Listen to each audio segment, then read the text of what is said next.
sacred, the sacred provision of the right to worship by all Kenyans and all religions, and that there will be no interference whatsoever. There will be no limitations whatsoever to religion in our country. That realizing and responding and recognizing that the preamble of our Constitution speaks to our acknowledgement as a people, as Kenyans, of the supremacy of God of all creations, that we will protect the place of religion and we will protect the right of every Kenyan to worship God in the way they want to worship God, because we all submit to the living God.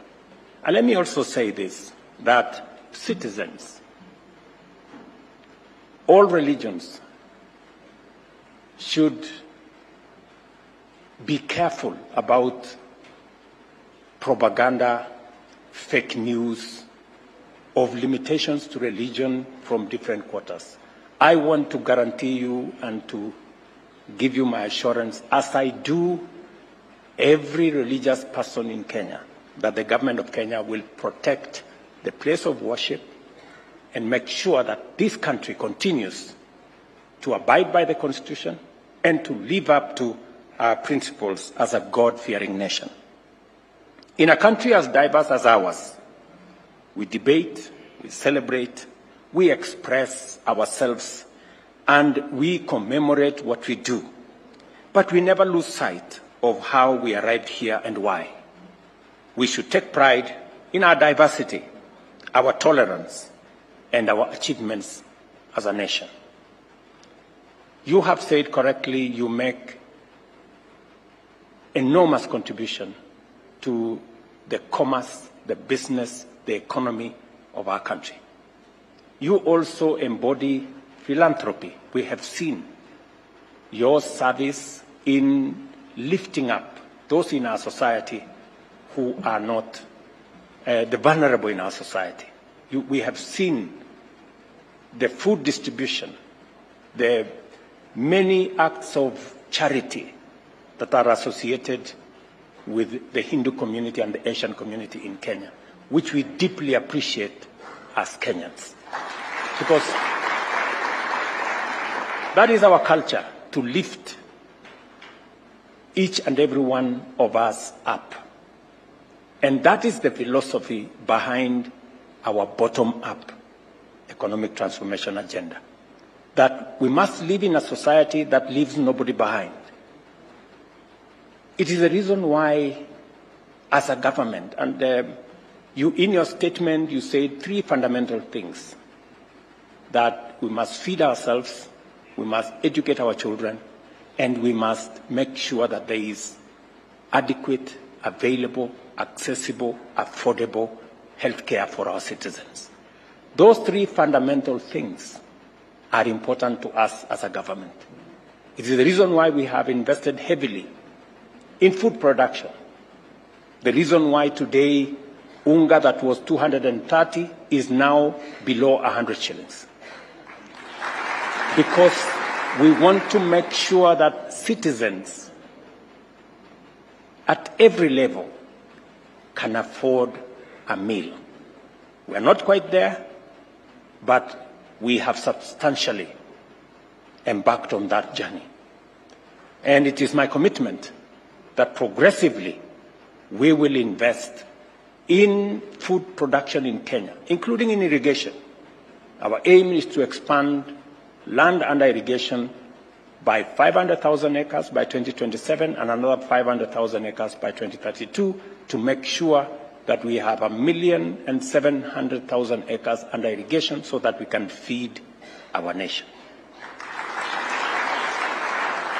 I was particularly, challenged by your father, Ashu, of Mombasa Cement.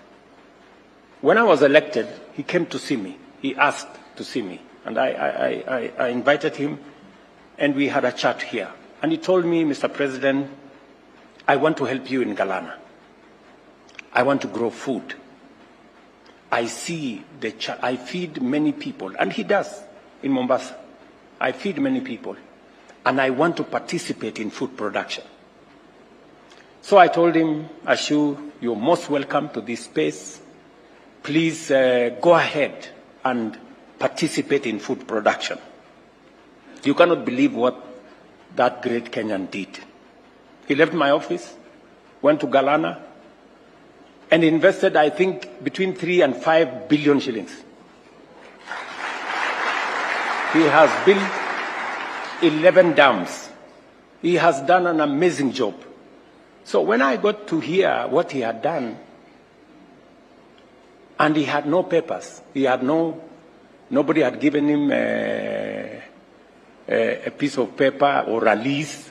He just went there and said, the president has allowed me to do food production. And he went ahead to do it. So when it was brought to my attention and the enormous job that he had done, I saw a person with passion to change the lives of ordinary people. That he was not even patient to wait for paperwork to be done. He was in a hurry to produce food for the most needy people because he is in that space. I see what he does. So I asked my office now to look for him so that we can regularize the paperwork for him. And I even got him some people to help him to do the irrigation because, you know, he's a cement person. So food production is not his forte. So we are now organizing, and I'm looking forward to working with the family, organizing so that we can get you people who can help you with irrigation so that the great investment put in place in Galana by this great Kenyan benefits the food production capacities of our nation. That was phenomenal. That speaks to, truly patriotic citizens of our country. Let me also say that as we celebrate Diwali, and as we celebrate what brings us together, what unites us as a nation, and as we think about the future, I was particularly touched by the performance of our children, the children that performed here. You all know that children are a blessing to us as families and as a country. And we must go out of our way to do what we have to do for our children.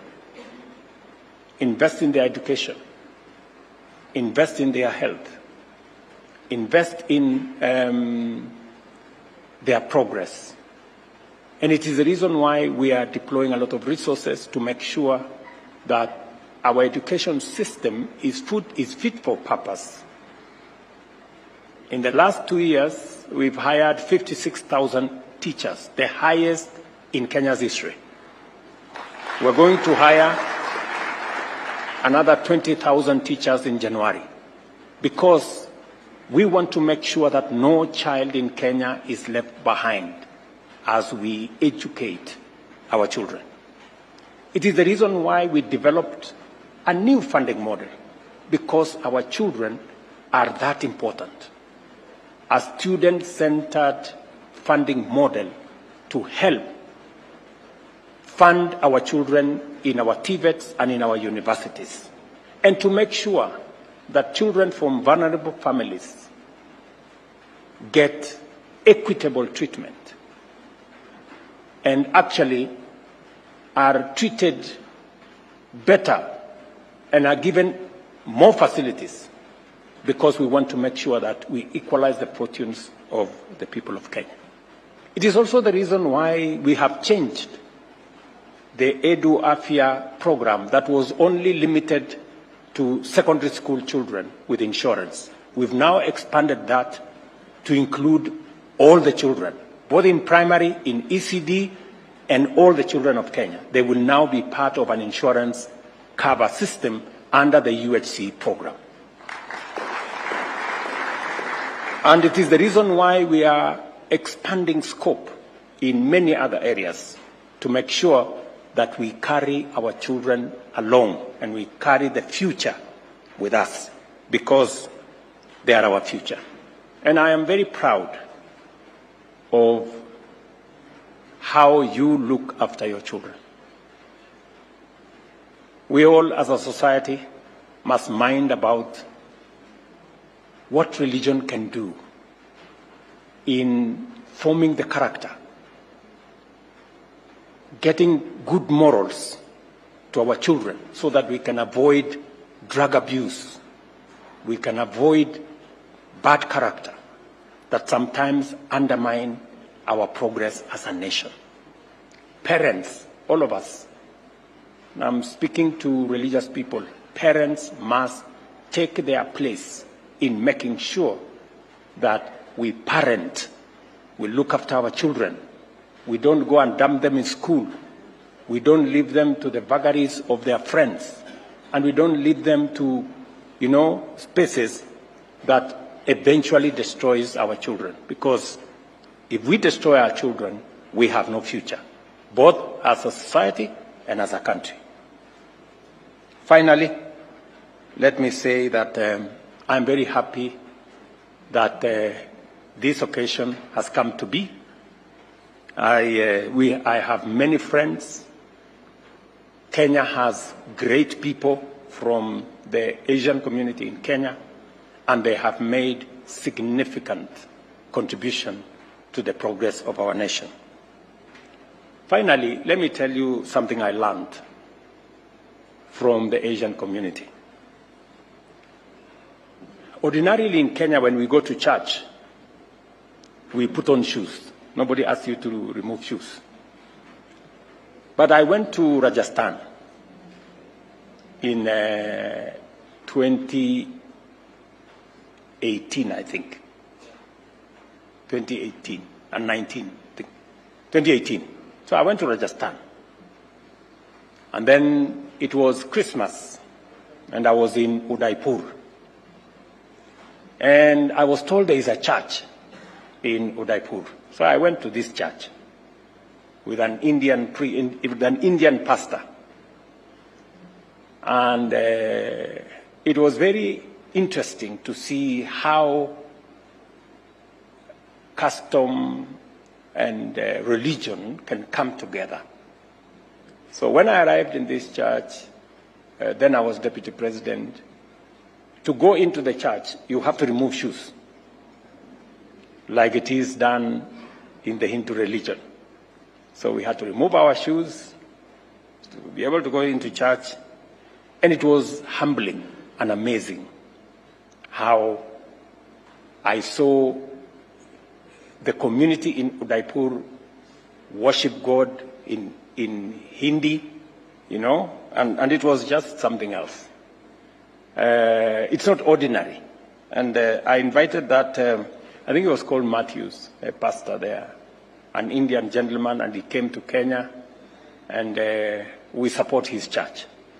That's how diversity, diversity of religion, diversity of customs, diversity of what we all believe in. So to all of you, you must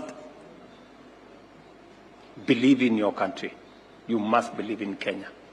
We must be proud of this country, and we must make whatever contributions that we must as a patriot, as people who believe in this great nation called Kenya.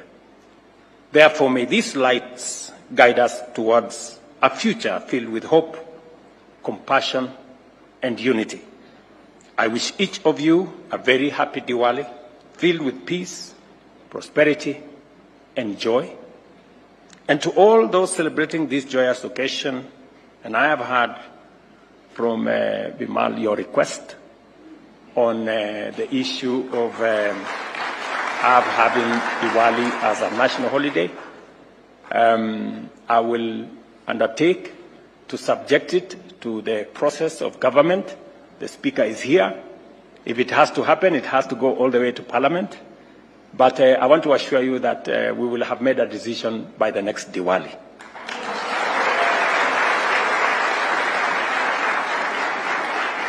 To all those celebrating this joyous occasion, I extend my very warm Diwali wishes to you and to your families and to all your loved ones and to the people of Kenya. Asanteni sana and God bless you.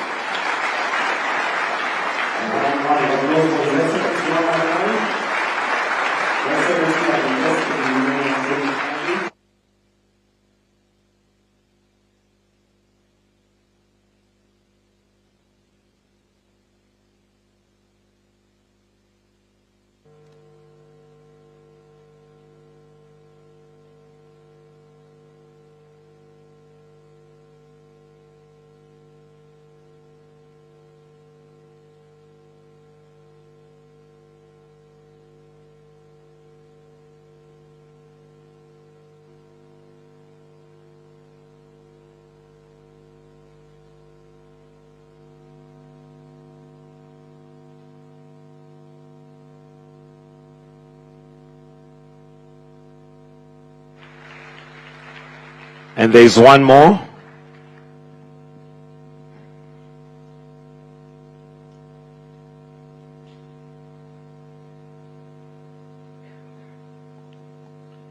And as we do that, may I ask the trustees that we just come here, please, because we'll take a photo after this. So the trustees, if we can all just come closer.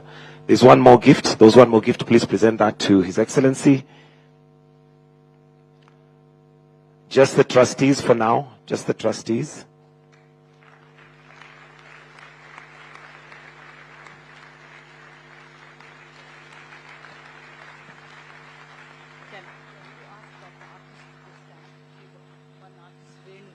Renu, the artist, where are you, if you may stand? Renu, who drew that picture.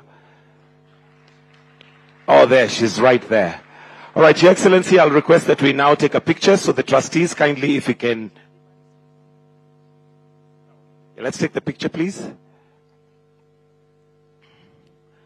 And as we do that, may I request that we have the management committee and the branch chairs to come forward, because that's the next photo. Please, let's all come to this side of the stage. The management committee and branch chairs only, who are going to represent the rest of us, to kindly come to this side, because the next picture is going to have you in it. If we can all just come this way. Is that taken?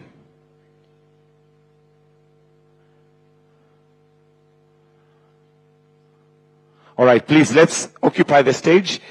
Let's come on stage for the next picture.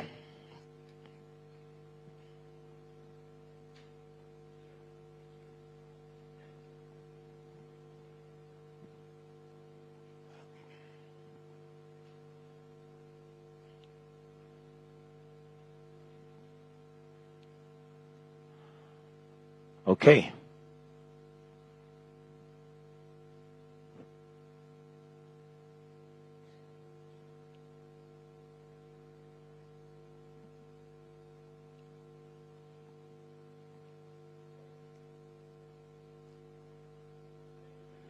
Thank you, Your Excellency.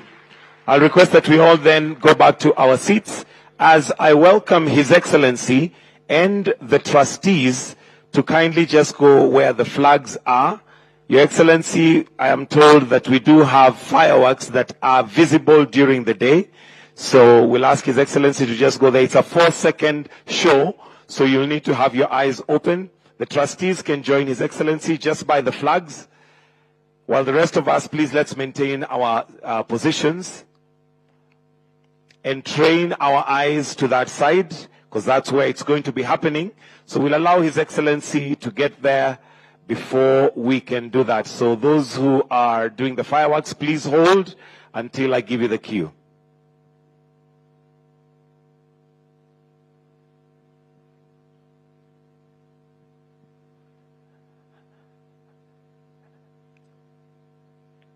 And those who are giving us the fireworks, let's all trail our eyes that way.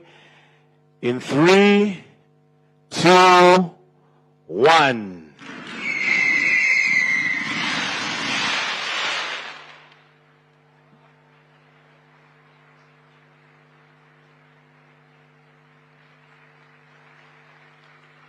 And in 4 seconds, it's a wrap.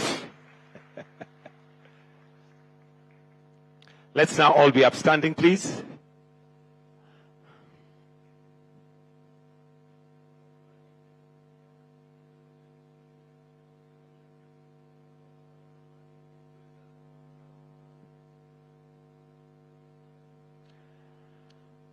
Thank you, Your Excellency. That brings us to the end of this session. However, we do have lunch, so we'll request His Excellency to retreat briefly as we